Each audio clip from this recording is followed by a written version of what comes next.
तो दोस्तों जैसा कि आप देख सकते हैं ये जो सीआरपीएफ की ओर से नई भर्ती आ रही है, इसका जो ऑफिशियल नोटिफिकेशन है जो government of India ministry of home affairs यानी कि गृह मंत्रालय की ओर से एडवर्टाइजमेंट कर दिया गया है इस भर्ती के लिए। जय हिंद दोस्तों, स्वागत है आपका हमारे यूट्यूब चैनल न्यू सरकारी जॉब्स में। तो आज की वीडियो में हम बात करेंगे ये जो सीआरपीएफ की ओर से नई भर्ती आ रही है, इसकी वैकेंसी की डिटेल्स के बारे में। किस भर्ती में आपको कौन कौन सी पोस्ट्स देखने के लिए मिलेगी, कितनी आपको वैकेंसी देखने के लिए मिलेगी, महिला एंड पुरुष दोनों के लिए ये भर्ती आ रही है सीआरपीएफ की ओर से। एजुकेशन क्वालिफिकेशन के बारे में अगर हम बात करें तो आपके पास कम से कम 10वीं पास या फिर 12वीं पास की मार्कशीट होनी चाहिए। तो अगर आपके पास 10वीं पास या 12वीं पास की मार्कशीट है तो ये वीडियो आपके लिए काफ़ी इंपॉर्टेंट होने वाली है। ऑल इंडिया के लिए जो सीधी भर्ती आ रही है सीआरपीएफ की ओर से, मेल एंड फीमेल दोनों इस भर्ती में अप्लाई कर पाएंगे, चाहे आप भारत के किसी भी राज्य से बिलोंग करते हैं। आप इस पे अपना एप्लीकेशन फॉर्म फिल कर सकते हैं। इन सब चीज़ों के बारे में डिटेल में हम इस वीडियो में बात करेंगे, लेकिन ये बताने से पहले अगर आप हमारे चैनल पे नए आए हैं तो प्लीज़ सब्सक्राइब कर लीजिए हमारे यूट्यूब चैनल न्यू सरकारी जॉब्स को, जॉब्स के रिलेटेड लेटेस्ट अपडेट सबसे पहले पाने के लिए। तो दोस्तों इसमें आप देख सकते हैं ये जो सीआरपीएफ की ओर से नई भर्ती आ रही है, इस भर्ती में आपको एसआई यानी कि सब इंस्पेक्टर, एएसआई यानी कि assistant sub inspector, head constable, constable and driver जैसे सभी पोस्ट आपको इस भर्ती में देखने के लिए मिलेगी। आप इस पे अपना एप्लीकेशन फॉर्म फिल कर सकते हैं। तो दोस्तों सबसे पहले हम बात कर लेते हैं ये जो सीआरपीएफ की ओर से नई भर्ती आ रही है, इसकी वैकेंसी की डिटेल्स के बारे में। किस भर्ती में आपको कौन कौन सी पोस्ट्स देखने के लिए मिलेगी एंड किस पोस्ट्स के लिए आपको कितनी वैकेंसी इस भर्ती में देखने के लिए मिलेगी। तो इसमें सब इंस्पेक्टर की टोटल आपको 702 वैकेंसी देखने के लिए मिलेगी। असिस्टेंट सब इंस्पेक्टर की टोटल आपको 1193 वैकेंसी देखने के लिए मिलेगी। हेड कांस्टेबल की टोटल आपको 2762 वैकेंसी देखने के लिए मिलेगी।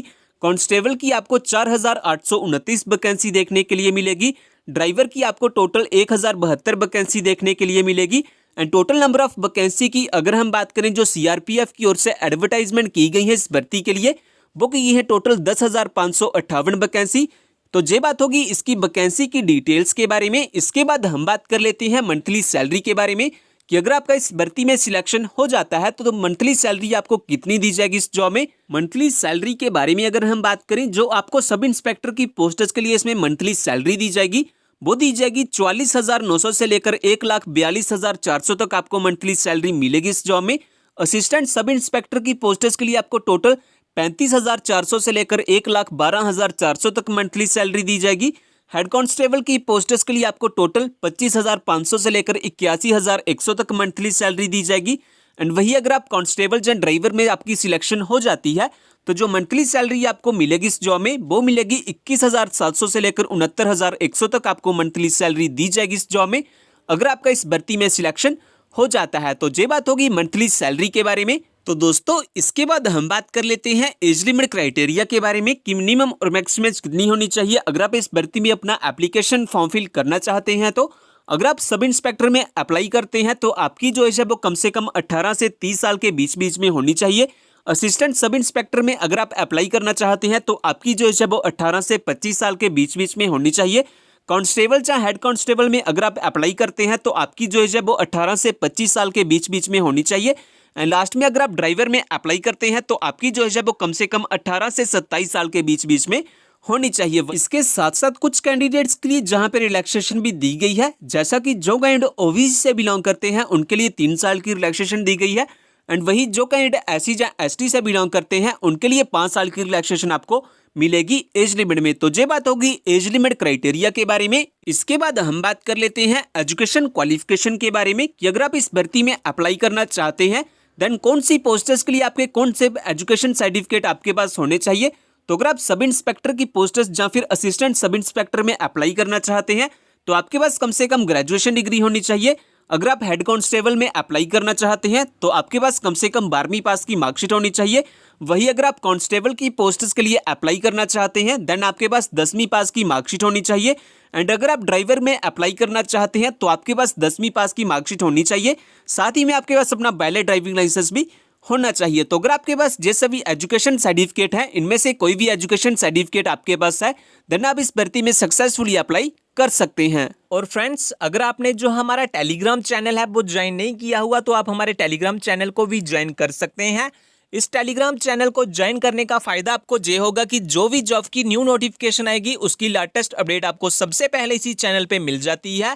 सो जल्दी से ज्वाइन कर लीजिए हमारे टेलीग्राम चैनल को, लिंक आपको डिस्क्रिप्शन में मिल जाएगा। तो दोस्तों इसके बाद हम बात कर लेते हैं किस भर्ती में जो सिलेक्शन किया जाएगा वो कैसे किया जाएगा एंड किस बेसिस पे किया जाएगा। तो सबसे पहले तो आपका इसमें रिटन एग्जाम होगा, उसके बाद आपका physical efficiency test and physical standard test किया जाएगा। अगर आप इन टेस्ट को क्वालिफाई कर लेते हैं देन आपका डिटेल में मेडिकल एग्जाम किया जाएगा। मेडिकल एग्जाम होने के बाद आपके डॉक्यूमेंट्स की वेरिफिकेशन की जाएगी एंड लास्ट में आपकी एक फाइनल मेरिट लिस्ट निकाली जाएगी। तो इस तरह से इस भर्ती में कुछ सिलेक्शन किया जाएगा। इसके बाद हम बात कर लेते हैं कि इस भर्ती में जो आपका physical standard and physical efficiency test किया जाएगा उसमें मेल कैंडिडेट्स के लिए क्या क्राइटेरिया है एंड फीमेल कैंडिडेट्स के लिए क्या क्राइटेरिया है। हाइट क्राइटेरिया के बारे में अगर हम बात करें तो जो मेल कैंडिडेट्स के लिए मिनिमम हाइट रखी गई है वो रखी 170 सेंटीमीटर एंड जो फीमेल कैंडिडेट्स के लिए मिनिमम हाइट रखी गई है वो रखी 157 सेंटीमीटर। इसके बाद हम बात कर लेते हैं चेस्ट क्राइटेरिया के बारे में कि नॉर्मल चेस्ट कितनी होनी चाहिए और एक्सपेंडेबल चेस्ट कितनी होनी चाहिए। तो जो नॉर्मल चेस्ट होनी चाहिए वो होनी चाहिए मिनिमम 80 सेंटीमीटर एंड जो एक्सपेंडेबल चेस्ट होनी चाहिए वो होनी चाहिए मिनिमम 85 सेंटीमीटर और जो मिनिमम एक्सपेंशन होना चाहिए आपकी चेस्ट में वो होना चाहिए 5 सेंटीमीटर का। तो ये बात होगी फिजिकल स्टैंडर्ड टेस्ट के बारे में। इसके बाद हम बात कर लेते हैं फिजिकल एफिशिएंसी टेस्ट के बारे में। तो सबसे पहले तो आपको इसमें 100 मीटर की रनिंग करनी होगी जिसमें मेल कैंडिडेट्स को टोटल 16 सेकंड दिए जाएंगे एंड फीमेल कैंडिडेट्स को 18 सेकंड दिए जाएंगे। उसके बाद आपकी लॉन्ग रनिंग होगी जिसमें मेल कैंडिडेट्स को 1.6 किलोमीटर की रनिंग करनी होगी 6.5 मिनट में, वही फीमेल कैंडिडेट्स को 800 मीटर की रनिंग करनी होगी 4 मिनट में। इसके बाद आपका लॉन्ग जंप टेस्ट होगा जिसमें मेल कैंडिडेट्स को 12 फीट का लॉन्ग जंप लगाना होगा और फीमेल कैंडिडेट्स को 9 फीट का लॉन्ग जंप लगाना होगा। देन आपका हाई जंप टेस्ट होगा जिसमें मेल कैंडिडेट्स को 3 फीट एंड 9 इंचेस का हाई जंप लगाना होगा एंड फीमेल कैंडिडेट्स को ओनली 3 फीट का हाई जंप लगाना होगा। तो ये बात होगी फिजिकल एफिशिएंसी टेस्ट के बारे में। इसके बाद हम बात कर लेते हैं कुछ इंपॉर्टेंट डेट्स के बारे में इस भर्ती को लेकर।